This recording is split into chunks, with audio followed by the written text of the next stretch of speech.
Habang inaantay ko nga ang bunso ko na siyang maghahatid sa akin doon ko na saan yung kapatid ko sa ospital, kakain muna tayo ng almusal guys, para syempre hindi naman tayo mahilo. At ito na nga, nagbabiyahe na kami, binabaybay na namin ang dalawang tungo sa Makati. Yan, pipigilan kasi yung anak ko ay ang bilis magpatakbo at first time kong umuwi sa kanya, Diyos ko po. Ayan, tutugasan lang hinihin ko dahil napakabilis niya. Humaharuro talaga guys. At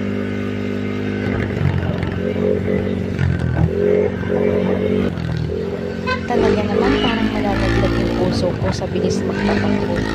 At kinakapitan ko pa bibigay yung nalalagyan ito kasi pakiramdam ko nilipat na talaga siya. Ayan, pagkurot pa ako dyan sa Tanggal yung puso ko, patakbo yung bunso ko. Diyos ko po, Ginoo.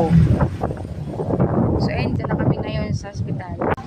So yun guys, nandito na tayo sa Osma kung saan nandito yung Si aking Bunso kapatid. Ayan, nagpa-park. nakapark lang si Bunso.